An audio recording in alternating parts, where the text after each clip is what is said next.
In a Blink by Kiki Thorpe. Neverland.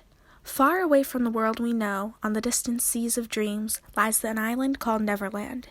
It is a place full of magic, where mermaids sing, fairies play, and children never grow up.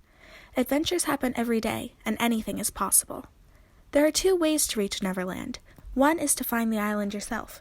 The other is for it to find you.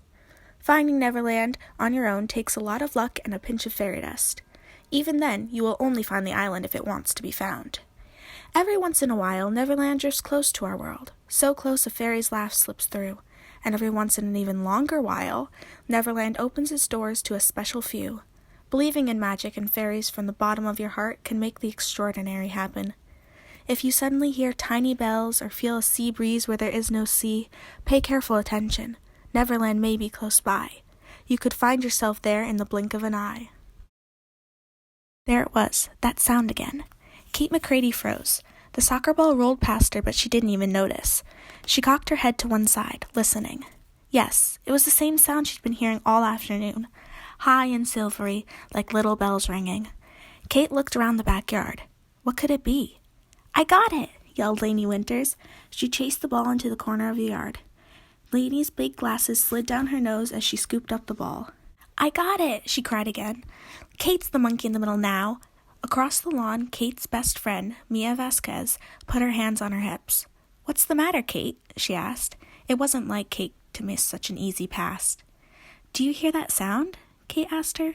What sound? Mia replied. What's going on? Called Lainey, feeling left out. Aren't we playing?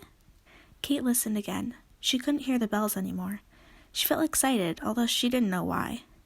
It was nothing, I guess, she said, turning back to the game. You're in the middle now, Mia reminded her. Kate shrugged. She was good at soccer. She was good at most things that involved running, jumping, kicking, or catching. She was never in the middle for very long. Okay, Lainey, you come take my spot, she called. Lainey! Lainey? Lainey didn't hear her. She was staring up at the sky. A flock of flamingos was passing overhead. Flamingos? Thought Lainey. That can't be right. Lainey's 3rd grade science book had a picture of a flamingo in it. Flamingos lived in warm, sunny places. They lived near oceans and lakes. They didn't live in cities like Lainey's. Maybe her glasses were playing tricks on her. Lainey took them off and rubbed them on her shirt. When she put them back on, the flamingos were gone. Where they'd been, Lainey saw only feathery clouds. Lainey! Mia yelled. Lainey looked over, startled. Did you see the flamingos? She asked. From the way Kate and Mia stared at her, Lainey could tell she'd said something wrong. She felt her face turn red. We're ready to play, said Kate, but you have the ball. Lainey looked down at the ball in her arms. Oh, right. Lainey set the ball down on the grass. She glanced at the sky one last time. Not a flamingo in sight. But as the clouds drifted toward the horizon, Lainey could have sworn she heard the sound of flapping wings. Across the lawn, Mia was growing impatient. Why were her friends acting so funny today? All Mia wanted to do was finish their game. At last, to Mia's relief, Lainey kicked the ball. Good, Mia thought. No more interruptions. But just then the back door of Mia's house slammed open. A small girl in pink tutu burst outside. She went streaking across the lawn, making noises like a bumblebee. Gabby! Mia shouted at her little sister. She was headed right for Kate, who was chasing the ball. Watch out! Too late. Gabby slammed into Kate. Both girls tumbled to the ground. Gabby! Mia hollered again, annoyed. Quit getting in the way. Gabby sat up. She straightened the costume fairy wings she was wearing. I wasn't getting in the way, she said. Kate got in my way. I was flying. You were not flying, Mia said. You were being a pest. It's okay, said Kate, getting up from the grass. Gabby, do you want to play with us? Yes, said Gabby at the same time that Mia said no. The 2 sisters glared at each other. Gabby, you're too little, Mia said in her best big sister voice. Go play somewhere else. Gabby stuck her tongue out at Mia. Then she stomped off to the flower bed. Gabby liked to play among the flowers, even though she wasn't supposed to. Gabby, you leave Mammy's flowers alone, Mia said. Gabby ignored her. She crouched down and examined something in the tulips.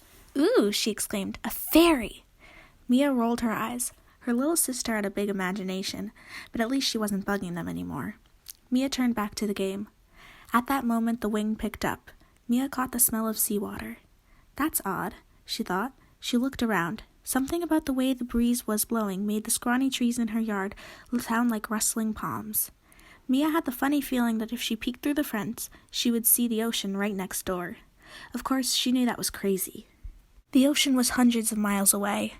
The wind sent the soccer ball sailing into a corner of the yard. It bent the flowers on their stems and whipped the girl's hair. Above it, Mia could hear a noise like waves crashing on the beach. The other girls heard it too. Something strange was happening. They stepped closer together and reached for each other's hands. "Gabby," Mia cried, suddenly afraid. "Gabby, come here!" When the fairy appeared in the garden, Gabby was not surprised. She often pretended to talk to fairies. Sometimes she pretended she was a fairy. Fairies were so much part of Gabby's world that it seemed perfectly natural to see one sitting among her mother's tulips. "Hello, fairy," Gabby said. "I'm Prilla," said the fairy. "Clap if you believe in fairies." No one believed more than Gabby. She clapped her hands hard. Prilla the fairy turned a happy cartwheel in the air. "I have to go home now," said Prilla. "Don't go yet," Gabby cried just as the wind started to pick up. The wind was blowing hard. Gabby heard her sister calling, "Gabby! Gabby, come here!" Because she was afraid Prilla might blow away, Gabby put her hands around her. She held the fairy lightly, cupped in her palms, the way you would hold a butterfly. And then Mia grabbed her. The moment Mia touched Gabby, the world blinked. All the girls felt it. It was like a slow click of a camera lens. The next instant, the backyard was gone.